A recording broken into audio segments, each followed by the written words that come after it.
Bonjour Damien. Ouais, bonjour à tout le monde. Voilà, alors c'est Damien Coltis, auteur de jeu maintenant, on peut dire ça. J'essaye de le devenir. Ouais, tu as aussi une chaîne Twitch, on va parler de tout ça. Hein. Ouais. Mais d'abord, nous on se croisait souvent sur les conventions, etc. Ouais. On n'a jamais eu trop l'occasion de parler sur GP avec toi. Non, c'est vrai. Et donc c'est un plaisir d'abord de pouvoir le faire enfin à cette occasion d'Octogone. Je suis ravi que tu m'aies proposé ça. Ouais. Et donc, bon, alors d'abord ce que je veux savoir, c'est que souvent je pose la même question à tout le monde, hein, c'est traditionnel. Ça fait même un peu bateau. Comment t'en es arrivé au jeu de rôle, toi, en fait? C'est quoi ton parcours? C'est bateau, mais ça nous passionne tous. On a tous envie de savoir. D'ailleurs, j'ai envie que tu me dises aussi. Moi, je suis tombé dans le jeu de rôle en tant que loisir tout petit, vraiment très jeune. Ma première partie, je m'en souviens à peine. Ma deuxième partie, je crois que je commence à arriver à remettre, parce que avec les âges de la classe, comme j'ai un gamin qui commence à avoir cet âge-là. J'ai dû commencer aux alentours de 8-9 ans avec un scénario de Hawkmoon. Mon frère ils avaient besoin d'un joueur en plus sans doute, ou il avait voulu me faire découvrir, je ne sais pas. Donc je m'étais retrouvé à cette table et je me souviens que c'est comme s'il y avait un univers qui s'était ouvert, voilà, très très grand dans ma tête. Et à partir de là, j'étais vraiment à fond. J'avais eu la chance de découvrir assez vite derrière qu'il existait le magazine Casus Belli, pareil, du fait des copains de mon frère qui jouait au jeu de rôle. Mon frère est plus âgé, il a 3 ans de plus que moi. Et à partir du moment où j'ai eu Casus, c'est simple, j'attendais que ça, quoi. Le prochain numéro de Casus, le prochain numéro de Casus. Je les lisais je ne sais pas combien de fois. Le premier que j'ai acheté moi-même, c'était le numéro des 10 ans de Casus, donc en 91. Voilà, j'avais 13 ans. Donc c'est là que j'ai acheté le premier numéro. Ça doit être ça, hein, ou 90, je ne sais plus. Ouais. Et je me souviens qu'il y avait la critique d'Innovationis Magna Veritas de Croc dedans. Et j'ai lu ce numéro-là, je pense que je l'ai lu quasiment entre 10 et 20 fois, quoi. Parce que j'avais que ça à lire, de mon loisir préféré quasiment. Et donc, en attendant le prochain.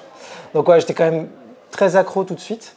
Au point même qu'au collège, ma mission numéro 1, c'était collège-lycée, c'était de trouver mes meilleurs potes avec qui, en plus, du coup, on jouerait au jeu de rôle ensemble, quoi. C'était vraiment un objectif, tu vois, un de mes objectifs principaux de l'époque.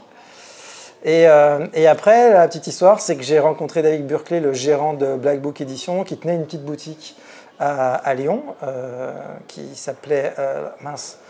ça s'appelait Pawn Shop après, mais lui, c'était encore... je vais oublier le nom. Mazette. On va faire une incruste. Tu feras une incruste. C'est quelqu'un qui avait une boutique aussi à Limoges, et puis je ne sais plus où. J'ai perdu le nom, malheureusement. Bon, bref. Donc je suis tombé un peu dessus par hasard. En fait, on a sympathisé très vite. On s'est mis à beaucoup jouer ensemble. Et lui, il venait de monter Black Book Edition à ce moment-là, en fait. Ouais. Assez vite, il y a eu des problèmes sur la traduction de Midnight, qui était le deuxième jeu qu'il publiait. Le premier, c'était Pavillon Noir. Et sur cette traduction, du coup, je l'ai aidé à essayer de réparer cette traduction un peu en mode mission impossible, quoi. Il y a une date butoir, il faut absolument que le jeu sorte, sinon les délais ne sont pas tenus, ça ne va pas. Mais il y avait eu un gros problème sur la trad, donc voilà, c'est comme ça que j'ai commencé. Et après, cette aventure, elle a duré 18 ans. Voilà, ouais. Donc les premières années... quand c'est difficile, comme tout le monde le sait, et puis avec la moitié du chemin, on va dire, puis de l'autre moitié du chemin, incroyable, où on commence à vraiment se développer et à faire des choses assez chouettes, quoi. Ouais. Et voilà. Et donc il y a 1 an, je suis parti de Black Book et j'ai décidé de me relancer un peu dans autre chose, avec notamment l'envie de continuer de faire des vidéos. Mais où je sois complètement libre de faire un peu ce que j'ai envie, quoi. En espérant que les gens suivent ça et que ça se passe bien, et en essayant d'avoir un peu de temps pour écrire un jeu, parce que j'avais pas le temps en fait avant d'écrire. C'était où j'écrivais pour Black Book, j'écrivais beaucoup pour Black Book pour la com, mais en tant qu'auteur de jeu, j'avais coécrit Chroniques oubliées, la première boîte d'initiation. Qui a eu le succès qu'on sait, mais en fait j'avais des envies de pouvoir refaire ce genre de choses-là et j'avais jamais le temps parce qu'il y avait toujours plein de trucs à faire, quoi. Ouais. Donc là c'était vraiment l'opportunité de faire ça. Je sais pas combien de temps je pourrais le faire parce que financièrement il faut que je puisse, parce que là je fais ça tout le temps, entre guillemets, donc il faudrait que je puisse en vivre, mais là je pense pendant 1 an ou 2 en tout cas je vais pouvoir me consacrer à ça et c'est chouette d'avoir ce luxe-là. de pouvoir repartir sur une aventure, même si c'est en temps limité, où vraiment on fait que ce qu'on veut, quoi. C'est quand même un... Je trouve ça génial. En tout cas, je prends beaucoup de plaisir à faire ça en ce moment. Bah, moi, j'ai été surpris déjà par l'engouement. Enfin, je te connaissais un petit peu surpris, oui et non, mais par l'engouement de ta chaîne Twitch. Moi, franchement, j'ai été vraiment... J'étais super content pour toi d'ailleurs parce que tu as des sujets vraiment intéressants, tu accroches bien. Est-ce que tu t'attendais vraiment? Et quand tu as créé la chaîne Twitch, est-ce que vraiment tu pensais aller dans cette optique-là ou c'est petit à petit que tu as construit ta ligne? Ouais. Alors en fait, c'est Twitch et YouTube, parce qu'en fait sur Twitch il y a quand même des gens, mais c'est pas là où j'ai le plus de monde, c'est quand même sur YouTube. D'abord sur Twitch et après ça sur YouTube ou... Non, c'est les deux en même temps. Les deux en même temps, tu fais je fais les deux en même temps. Et les gens choisissent leur plateforme. C'est même sur Facebook en même temps. En fait, moi, mon idée, c'était quand même beaucoup une idée de partage de connaissances dans l'ensemble et de partage de la passion. Il y a 2 émissions, une le mardi et le jeudi. Le mardi, je décortique un jeu par mois. Donc, je fais 4 émissions sur un jeu, donc c'est hyper hardcore. Donc ça, c'est vraiment le partage de passion, parce que je choisis le jeu parce que je l'aime bien, souvent. Et puis le jeudi, je parle des étapes de création de jeux de rôle et je fais des interviews de créateurs. Et je parle aussi un petit peu de la création de mon jeu. Et là, c'est plus partage de connaissances. Et donc ça, moi, je voulais que ce soit gratuit, en fait. Enfin, c'est du partage, quoi. Bien sûr. Et mon idée, c'était plus de me dire, je sais que dans la communauté hardcore jeux de rôle, je sais qu'il y a des gens qui ont la chance dans leur vie d'avoir une situation suffisamment confortable en tout cas pour se dire que quand ils aiment bien un truc et qu'ils ont envie que ça continue, ils fassent des dons. Donc j'ai lancé une page Tipeee et j'ai misé sur ça. Je me suis dit, moi je préfère que l'étudiant qui n'a pas d'argent mais qui est à fond dans le JDR, peut-être même qui rêve de travailler dans le JDR, d'être auteur, etc., il puisse avoir accès à toutes ces connaissances-là qui sont en fait difficiles à trouver. Il n'y a pas d'école pour apprendre à faire du jeu de rôle, comment ça marche, etc. Donc je préfère que ce soit gratuit pour ces gens-là et que les vieux briscards qui ont déjà roulé leur boss, qui ont travaillé peut-être dans l'informatique ou qui sont fonctionnaires et qui ont des bonnes situations, eux ils se disent voilà, moi je mets ça parce que j'aime bien, ça permet à la chose de vivre et ça permet aussi aux gens qui n'ont pas d'argent d'avoir accès au partage de connaissances, quoi. Donc c'était vraiment ce modèle que je voulais. Et je l'avais construit comme ça. À partir du moment où j'ai lancé la chaîne, ça n'a pas varié, quoi. Pour le moment, on est toujours sur ce même format. Mais je ne pensais pas que ça marcherait aussi bien en termes de, y compris en termes de vues d'un côté et en termes de soutien Tipeee. En termes de vues, moi, ce que je voulais avoir 500 abonnés. Même mon espoir, c'était d'accrocher les 500 hardcore comme moi, quoi, entre guillemets, quoi, qui aiment tellement le jeu de rôle et qui aiment les côtés un peu plus pointus. Et je me disais, je voudrais avoir 500 abonnés et avoir 500 vues sur mes vidéos. Voilà, que les abonnés, ils ont envie de voir toutes mes vidéos parce qu'ils sont comme moi, ils ont envie d'aller profondément dans le truc. Et en fait, ça a un peu commencé comme ça. Au début de la chaîne, les premiers mois, j'avais 1000 abonnés. Je suis arrivé vite à 1000 abonnés, donc c'était vraiment une très bonne surprise. Avec 1000 vues sur mes vidéos quasiment, quoi. Quasiment toutes. Et donc, j'étais vraiment content parce que c'est pas souvent comme ça. Souvent, on a un nombre d'abonnés, mais on a un nombre de vues qui soit très inférieur, soit de temps en temps qui dépasse quand c'est la vidéo qui sort du lot. Et du coup, j'étais très content parce que c'était pas évident d'anticiper cette idée-là.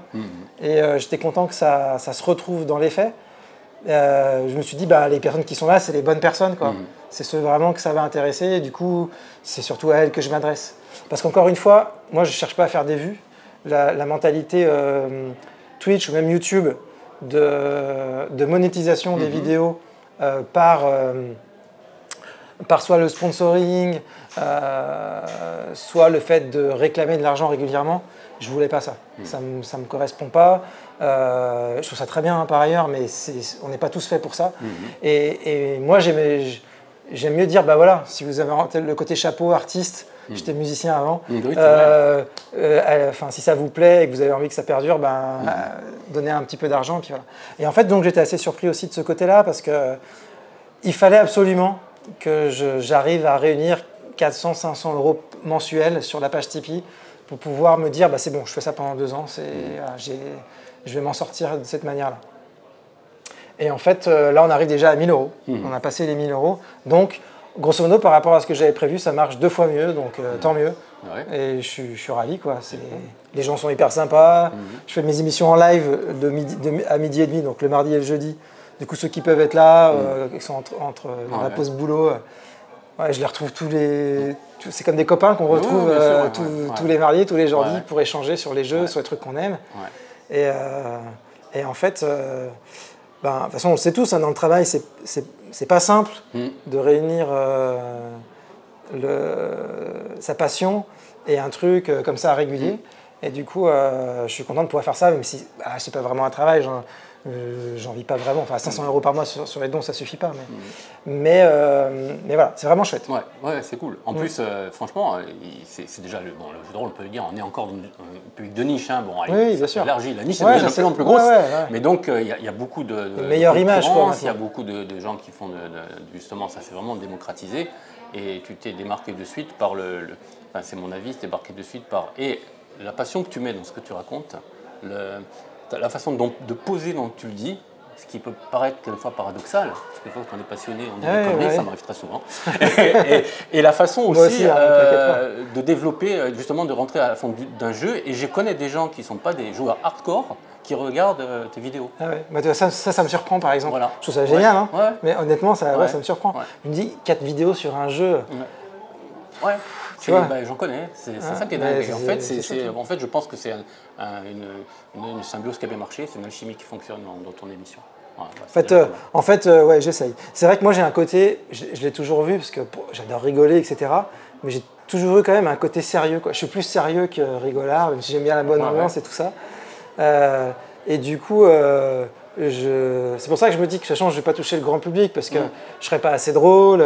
Et en plus, ce qui m'intéresse, c'est d'aller au fond du truc, d'être un peu sérieux. C'est normal, ça intéresse moins de gens, quoi. Mais voilà, tel que ça me va, moi, il y a assez de gens. Je considère qu'il y a assez de gens. S'il y en a plus, je suis content. Bien sûr. Mais là, je trouve ça déjà super. Et je demandais pas... en vrai, je ne demandais pas plus. Après, s'il y a plus, ça permettra de développer des trucs, peut-être dans le temps, je sais pas, des meilleures qualités d'émission. On peut imaginer plein de choses, quoi. Mais voilà. Écoute, merci pour tes retours. Écoute, on va parler de ton actualité maintenant. Hein. Tu es auteur de jeux de rôle maintenant. Tu écris un jeu de rôle depuis longtemps, mais entre guillemets, je le suis pas encore parce que le jeu est en cours d'écriture. Donc, si tu veux, c'est pas encore. C'est pas encore jeu de rôle.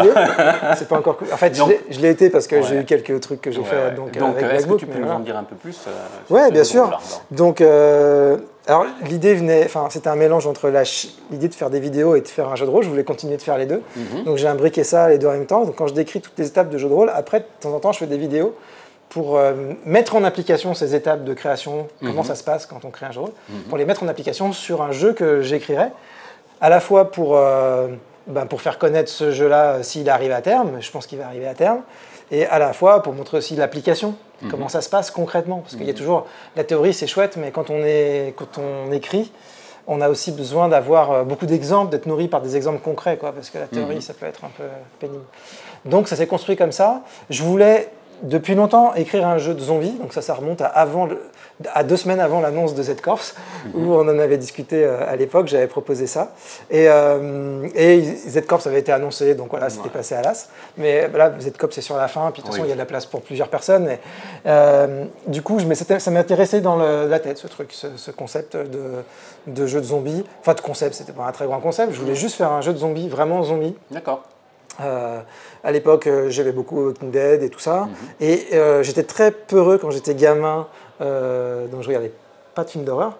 Et donc je me suis rattrapé plus tard, quand j'étais plus âgé. Et donc ça correspondait un petit peu à cette période-là, quoi. Et donc j'avais vraiment envie de faire ça. Et un autre truc que j'avais envie de faire et que j'avais commencé, je crois me souvenir en fait un petit peu avant, enfin un peu autour de cette période-là, c'est que aussi j'étais plus satisfait du descent système tel que je le connaissais, par exemple dans des jeux de type Basic System, Appel de Cthulhu ou autres, ou tous les autres jeux qui s'étaient construits un peu autour. Aussi parce que certains que je ne connaissais pas, par exemple si j'avais découvert Non Armies à l'époque, je pense que ça m'aurait plu. Mais du coup, il y a une dizaine d'années, il y a eu la révolution Magic avec tout le wording en termes de game design en jeu de rôle, où vraiment on fait attention à comment on écrit les règles pour qu'elles soient bien comprises, etc. Qu'il y ait des choses il n'y ait plus de sous-système, et qu'il y a un gros système générique bien fait où on peut construire autour, etc. Donc il y avait toute cette révolution-là des années 2000 où j'ai l'impression que le dessin système n'était pas passé par cette case-là. Et en plus, et aussi la révolution, je dirais, du jeu indie, mais pas que, c'est-à-dire de la simplification des règles, du fait aussi de mettre des choses un peu plus de co-construction, de mettre des choses, comment dire, de créer du narratif à travers la règle. Voilà. Et je trouvais que c'était pas, voilà, que ce jeu-là n'était pas passé à travers ces trucs. Et donc je voulais essayer d'apporter une autre façon d'utiliser le dessin et le pourcentage qui intégrerait moi, mes goûts, ma vision de tous ces trucs-là. Donc quand il a fallu se décider à faire un jeu, après que j'ai quitté Black Book, voilà, je me suis dit c'est ça que je vais mettre ensemble. En réalité, je pense que j'avais déjà eu l'idée de mettre les deux ensemble avant, parce que j'avais déjà écrit des trucs, etc. Mais j'avais d'autres idées d'autres jeux ou peut-être d'autres systèmes. Donc au moment de me décider, il a quand même fallu que je retraitais tout ça et que je me dise oui, c'est vrai, c'est en fait bien ça que je veux faire, du dessin et du zombie. Et donc ça fait un peu moins d'un an que je travaille sur ce jeu. J'ai lancé des playtests cet été sur mon Discord. Donc ça, c'est des gens qui me soutiennent sur Tipeee. Comme ils me donnent un peu de sous, ils ont accès aux documents et aux playtests. Mais les gens qui n'ont pas d'argent et qui n'ont pas les moyens, ils peuvent me contacter par MP, donc faites-le. Je vous envoie les fichiers et vous pouvez quand même tester le jeu. Le but, c'est de se dire, si tu peux faire l'effort parce que tu as les moyens et que tu aimes bien et que tu as envie de playtester, essaye de me soutenir. Mais évidemment, si tu ne peux pas, je ne veux pas t'empêcher de découvrir le jeu et de le tester. J'essaye de trouver toujours... Ouais. C'est pas facile. Comment on reste dans du gratuit, parce qu'on sait qu'il y a plein de gens qui n'ont que ce choix-là, et du payant parce qu'en fait, il en faut, sinon je ne m'en sortirai pas. Donc ça, c'est pas évident. J'essaye de... Voilà, je trace un sillon comme je peux, comme ça. En tout cas, les playtests sont vachement bien passés. J'ai aussi des retours d'auteurs. Ça, c'est la grande chance de connaître beaucoup d'auteurs dans le milieu. Et certains m'ont fait des super retours. Donc, je suis en train de terminer ma phase de playtest. Commence la phase un petit peu d'illustration, etc. Et puis ensuite, il y aura un crowdfunding pour financer le jeu. Parce que j'ai vraiment la ligne de conduite de tout ça. Alors, c'est toujours un peu bizarre. La ligne de conduite, c'est vraiment faire le jeu que j'ai envie. Et quand on fait le jeu dont on a envie, parfois, on fait des choses qui ne vont pas forcément dans le sens du marché. Et quand on a travaillé pendant 18 ans, ce qui est mon cas, dans le marché, on sait beaucoup de choses du marché, en fait, comment il se comporte, etc.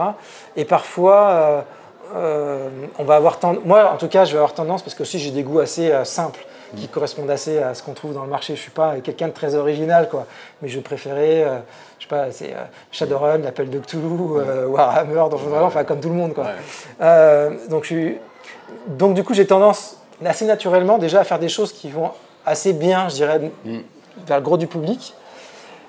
Mais il y a quand même toujours plein de choses où on a envie de faire un truc particulier. Parfois, c'est contre-productif. Et donc là, j'ai décidé avec le jeu, moi, de me dire, tant pis, si je fais certains choix qui ne vont pas. Déjà, j'ai choisi de faire un jeu de zombies. C'est pas le truc le plus porteur. Voilà. Si j'avais envie que ça marche, il fallait que je fasse un jeu de Medfan, ce que je ferai peut-être un jour. Mais du coup, je me suis dit, allez, j'y vais à fond. Et comme en plus, j'ai la possibilité d'expliquer tout ce que je fais dans mes vidéos, c'est bien parce que je vais pouvoir expliquer pourquoi des fois je ne fais pas les choix peut-être les plus porteurs, mais qu'est-ce qui me pousse moi à me dire j'ai envie de vous faire un jeu personnel en fait. Un jeu qui me correspond à moi et si ça plaît à un peu moins de gens, c'est pas grave. Ce qui compte, c'est que j'arrive à le financer et que je m'en sorte financièrement et que je puisse le produire. C'est pareil parce qu'au niveau de la production, j'ai envie qu'il ait une forme un petit peu particulière. Il y aura quelques petits trucs d'habitude on ne voit pas, je pense, sur la forme du produit physique. Et que je rêve de faire depuis des années, mais qui sont trop compliqués à faire quand on est dans une logique de viabilité de société, etc. Moi, j'ai juste besoin que le jeu puisse se faire. C'est un peu à luxe pendant 2 ans, là. Et donc, j'ai envie d'en profiter un maximum, quoi. Juste être à fond que sur le plaisir, c'est quand même top. C'est pour cette indépendance, c'est pour ton autonomie que tu t'es pas tourné, enfin, ou peut-être que tu l'as fait, puis après, tu as changé d'avis, ou ça s'est pas fait, vers un éditeur pour plus... Alors justement, j'avais pas du tout envie d'aller vers un éditeur. Voilà. C'était vraiment ça la démarche. C'était que je voulais me recentrer sur moi. Quand on travaille en équipe, en général, on est sans arrêt en train de devoir se convaincre les uns les autres de nos arguments. et ce qui a été passionnant pendant des années, etc. Mais j'avais envie d'une pause, en fait, où j'ai plus besoin d'argumenter avec personne. Et je fais mon petit truc, et pour me ressourcer, j'ai beaucoup travaillé. Pendant 18 ans, en fait, j'ai trop travaillé, je me suis cramé physiquement. J'avais même eu un arrêt maladie de 3 mois à un moment parce que j'en pouvais plus, j'avais trop travaillé, ça avait été trop éreintant. Les premières années ont été tellement difficiles, etc., que voilà, ça pèse, les années pèsent sur le corps, ce qui est normal. Et même si c'était génial et que vraiment on s'est éclaté, que c'était une aventure fantastique, en fait, je l'ai payé physiquement. Là, tu me vois, je suis en forme parce que justement j'ai du temps, je fais du sport, etc. Quand le soufflet retombe, on s'en aperçoit. Voilà, c'est ça, exactement. On poussé sur le truc. Exactement. Et du coup, là, c'était pareil. Donc, tu dis, non, si je vais me remettre avec un éditeur, déjà, je vais me remettre dans une logique commerciale et je voulais avoir une logique personnelle. Et en plus, j'allais devoir argumenter mes choix, mes machins. Donc, j'ai dit à tous les copains éditeurs, non, je vais faire ça dans mon coin, tranquillement. Alors, pour ce qui est de la technique, justement, tu disais que tu avais une approche un peu différente. Qu'est-ce qui différencie ton système descente, par exemple, du Bacille Hydropléique System, par exemple? Alors, sans tomber dans des détails techniques, puis en plus, voir tes vidéos. Après, sans aller trop loin, mais disons que un des trucs qui m'a toujours déplu dans le système pourcentage, mais qui est très compréhensible et qui est très logique, c'est normal qu'ils fassent ça, et je pense que c'est aussi pour ça qu'ils ont toujours du succès, c'est très bien.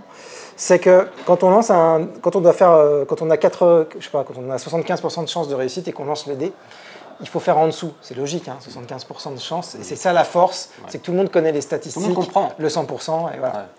Mais le truc que j'aimais pas, c'est que du coup, sur les dés, il fallait faire le moins possible, notamment pour essayer d'avoir une réussite critique. Et faire moins sur les dés, j'aime pas. Voilà. Moi, j'aime lancer les dés pour essayer de faire le plus possible. Ah, d'accord. Okay. Alors, donc, et ça, c'est l'histoire un peu comme je suis, mais c'est l'histoire de ce jeu-là, en tout cas de ces règles. C'est comment je fais pour mettre ensemble des choses contradictoires. Comment je peux faire plus au dé, alors que de toute façon, il faudra que je fasse moins. Et donc, tout le jeu est construit comme ça, sur des contradictions, ce qui fait qu'il n'est pas aussi facile d'accès que le basique.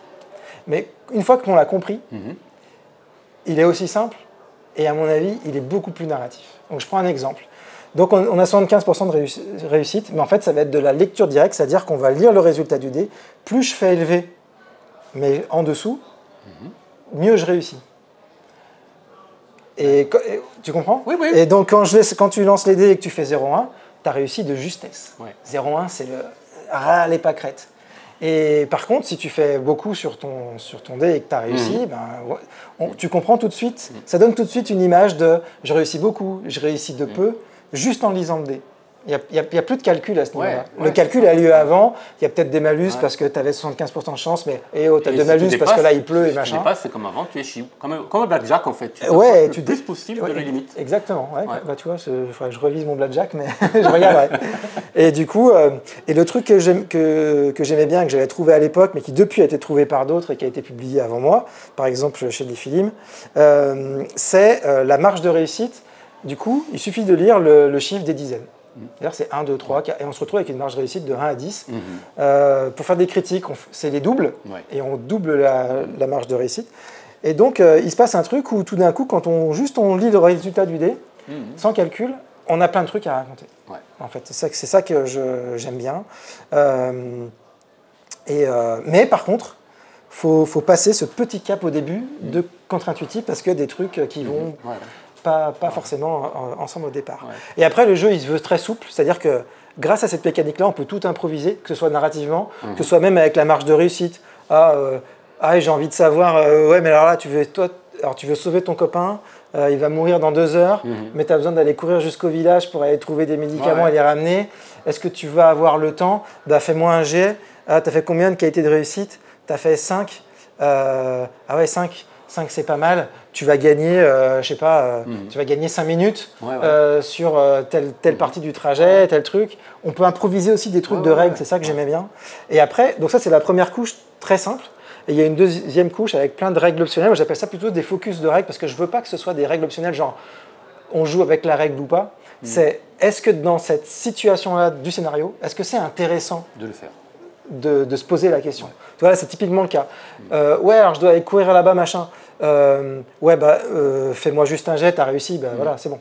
Mais ah oui, non, là, c'est hyper important. T'as la survie de ton mec qui va mourir. Lui, il meurt dans 2 heures parce que, je sais pas, quelqu'un a mis un timer avec une bombe. Enfin, peu importe, on peut trouver le truc.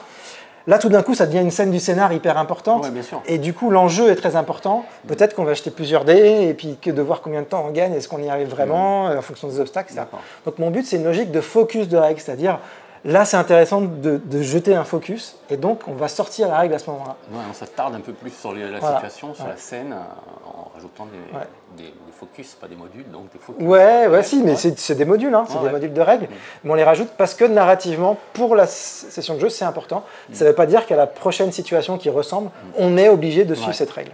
Et je voulais une logique un petit peu comme ça, pour que les gens qui aiment les règles des 100 en général, c'est des gens qui aiment les règles très simples. Parce qu'ils n'ont pas eu le choix, parce qu'avec le basique, c'était compliqué de faire des règles compliquées, parce que même si les règles sont compliquées du basique, par exemple, la version... ils ont réussi à faire compliqué. Ouais, et puis l'appel de Cthulhu, tu sais, la version 6 qui est super sans détour, magnifique en couleur et tout ça. Quand on regarde les règles, en fait, on comprend que personne ne joue avec les règles. On joue qu'avec la base. Donc là, c'est pareil, je vous ai qu'il y a une base où ils se sentent en sécurité. Et puis après, c'est ceux qui aiment bien les règles ou qui jouent en campagne, puis qui se disent « Ouais, bon, j'en ai un peu marre de juste jeter les dés, j'aimerais bien de savoir là, des trucs un peu plus précis de temps en temps. » Ils vont pouvoir utiliser ces focus de règles, ces modules.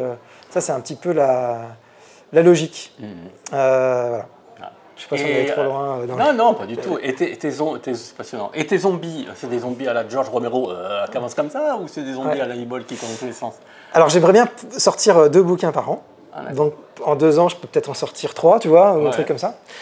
Donc, mon idée, c'est que je ne peux pas tout sortir en un bouquin, parce que ça ferait un boulot trop colossal en termes de pagination, etc. Donc, l'idée, c'est qu'avec le premier bouquin, je me suis centré sur l'outbreak zombie, c'est-à-dire le moment où les zombies arrivent. Donc, déjà, on n'est pas dans un monde encore post-apocalyptique, on est au moment où ça bascule. Et du coup, j'ai décidé aussi donc, j'ai recentré sur cette thématique-là, et sur les zombies, j'ai recentré sur les zombies, je dirais, les plus classiques. C'est-à-dire les zombies...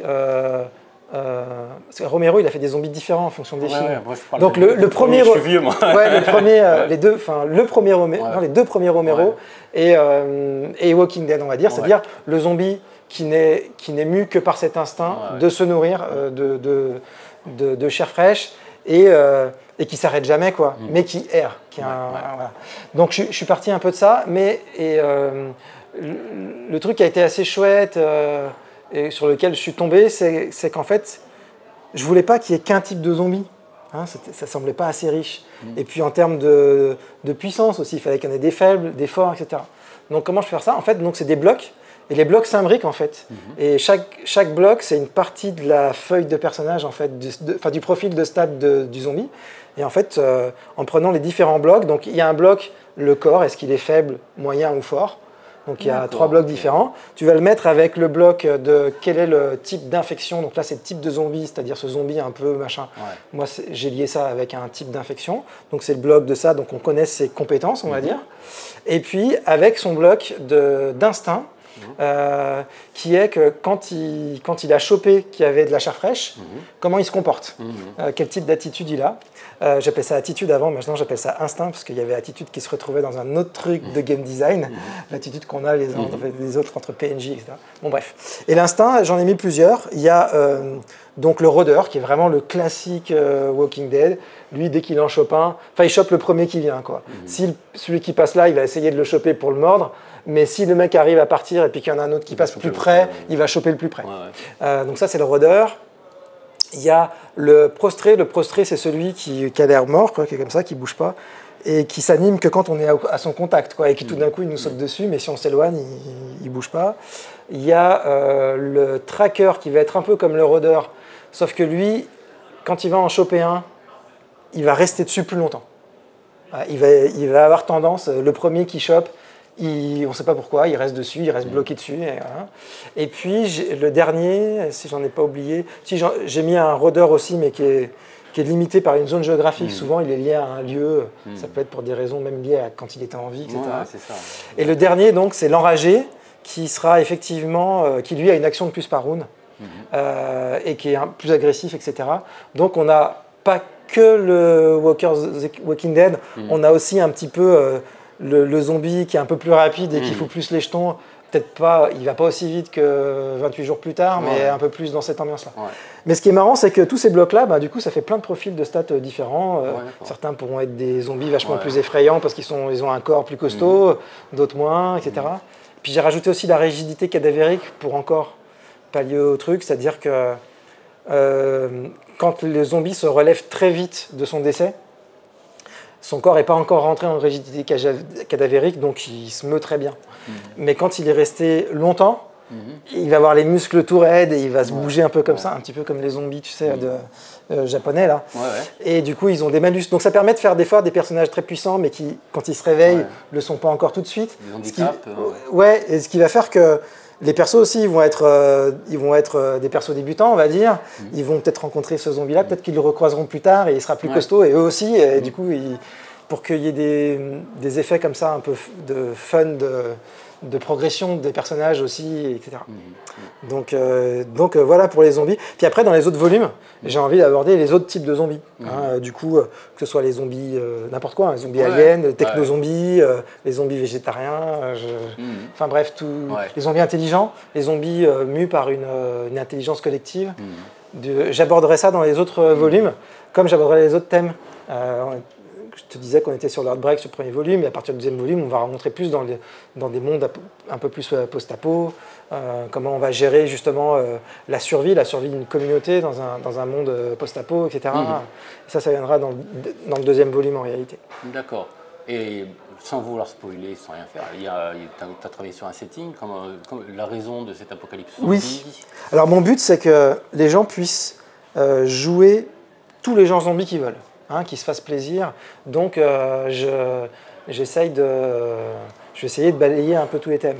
Mais en réalité, je me suis rendu compte que j'ai fait la liste de tous ces thèmes-là du zombie, et je me suis rendu compte qu'à part un ou deux, et qui sont assez mineurs, genre les zombies aliens, je pouvais tous les faire rentrer dans le setting que je commençais à imaginer. D'accord. Et du coup, et en plus, mes tipeuses, mes tipeurs sur le Discord qu'on a ensemble, ils m'ont vachement poussé à que je décrive un univers. Donc en fait, je vais développer un univers à secret, parce que j'adore les métaplots, tout ça. Et j'en parlais encore avec des 12 singes, Raphaël Bardas, là, qui adore les métaplots aussi. Et donc, on va pouvoir inscrire les scénarios dans cet univers si vous voulez, mais ou pas du tout. Vous faites comme vous voulez, si ça vous plaît ou pas. Et donc, moi, dans mon histoire, il y a eu des petits phénomènes zombies dans l'histoire de l'humanité, à différentes périodes. Mais en 2025, il y a un vrai outbreak zombie. J'espère que je ne porte pas la poisse. C'est un futur proche, quand même. C'est un futur proche, avec ce qu'on a connu avec le Covid. Mais je le fais aussi pour exorciser le Covid un peu. J'en ai parlé dans des vidéos, mais je ne me voyais pas ne pas partir du Covid, en fait, pour rentrer dans le phénomène zombie, parce que ça encore aujourd'hui, ça paraît surréaliste, le truc par lequel on est passé, quoi. Donc voilà, donc il va effectivement y avoir une raison pour ce outbreak zombie, plein de choses derrière, et comme c'est un jeu secret, je ne peux pas vous dire. Mais ce que je peux dire, c'est que dans chaque bouquin, il y aura 3 scénarios. Un scénario one-shot, donc qui sera très indépendant, on va pouvoir bien explorer tous les thèmes, etc. Un scénario d'une campagne bac à sable, dont le but sera de faire survivre sa communauté. Donc il y aura un épisode dans chaque volume, et un épisode d'une campagne storyline, donc la fameuse campagne sur le métaplot, qui sera vraiment la centrée sur mon univers, où les personnages vont être un peu plus des héros, je dirais, vu qu'ils vont être mis au cœur d'un enchaînement d'événements qui va leur permettre de découvrir quelle est la raison de cet outbreak zombie. D'accord, donc ton premier livre, tu démarres en pleine apocalypse zombie en fait. Je démarre avec l'outbreak dont je parlais, c'est-à-dire le moment où ça bascule. J'aime beaucoup ce moment-là. Les personnages, d'ailleurs ça va être rigolo parce que, alors c'est pas très efficace en termes de marketing, parce que les pré-tirés, on sait en jeu de rôle, c'est hyper important. Et souvent les pré-tirés de jeux de rôle, il y a un character design de ouf, c'est des personnages super badass, contrôlent la classe, ou qui sont trop fun, etc. Et moi, je voulais que mes personnages, ce soit quand même s'il y en a un ou deux qui ont un petit côté badass, parce qu'il y a une grimpeuse qui fait de l'escalade professionnelle, donc elle a un petit côté badass, parce qu'elle est costaud et machin. Mais je voulais que ce soit des gens normaux, en fait, qui vont se retrouver voilà, on a son métier, on a son machin. À la feuille des personnages, c'est t'es né dans quel type de milieu, quel type de compétences à développer parce que t'es né dans un milieu plutôt aisé, plutôt populaire, plutôt machin. Quel métier tu fais et quel loisir tu as eu dans ta vie. Donc on décrit vraiment un personnage normal. Mais je voulais que ce soit ça. Les pré-tirés, c'est des personnages normaux et pour survivre aux zombies, ils se sont battus avec ce qu'ils avaient, quoi. Donc le cuisinier avec son truc de cuisine, la fille qui fait de la grimpe avec sa corde de grimpe et ses mousquetons. Je sais pas, qu'est-ce qu'il y a d'autre comme personnage. Il y a une sage-femme, enfin un sage-homme qui lui avait pas grand-chose, donc c'était avec ses mains. Mais bref, donc c'est des personnages assez classiques et le but c'est de jouer ce basculement. C'est ça qui va être intéressant parce que je voulais faire le scénario one-shot notamment. Il peut servir aussi pour commencer une des deux campagnes, en réalité. Je voulais pour qu'il y ait un peu de matière à jouer avant que le deuxième bouquin sorte 6 mois après. Et du coup, c'est vraiment un scénario où tout commence par une intrigue sans zombies, quoi, dans la vie réelle. Et puis ce qui était rigolo, c'est de jouer ce basculement. Je ne sais pas si vous avez vu la série Fear the Walking Dead. C'est un spin-off de The Walking Dead. Mais en fait, ce n'est pas forcément une grande série. Mais par contre, ça décrit très bien ce moment où ça bascule. Et la réponse de l'État, la mésinformation des gens, la vie juste dans un quartier alors là-bas c'était Los Angeles, où tout d'un coup on se rend compte, c'est une période très intéressante de jouer au moment de l'outbreak. Ce qui est super en plus, c'est que du coup, le groupe de jeu ne va pas savoir quand ça bascule. Et du coup, on est entre deux, on est entre ce qu'on doit faire pour l'histoire et l'histoire pour le moment, a priori, il n'y a rien à voir avec les zombies, donc on a des objectifs, quoi, vraiment, et puis à un moment, qu'est-ce qui va faire que ça déraille et est-ce qu'on arrive quand même à accomplir son objectif. Donc c'est un moment intéressant, en tout cas moi qui me plaît bien, donc je voulais vraiment pouvoir le proposer des trucs chouettes là, puis après, ça vivra sa vie et ça ira ailleurs, quoi. D'accord. Ben écoute, merci pour toutes ces précisions. De rien, merci pour les questions. J'espère que je ne vous ai pas saoulé, je parle trop. Non, ça va. Alors il y a un truc, ça aide pas quand on fait des vidéos comme ça en live sur Twitch, sur YouTube, c'est qu'on se met à parler et on s'arrête jamais, quoi. Non, mais bon, là, c'était parfait. Écoute, merci Damien, c'était bien. Merci à toi. J'ai beaucoup apprécié. On va suivre de près un petit peu ce que tu fais parce que ça m'intéresse vraiment.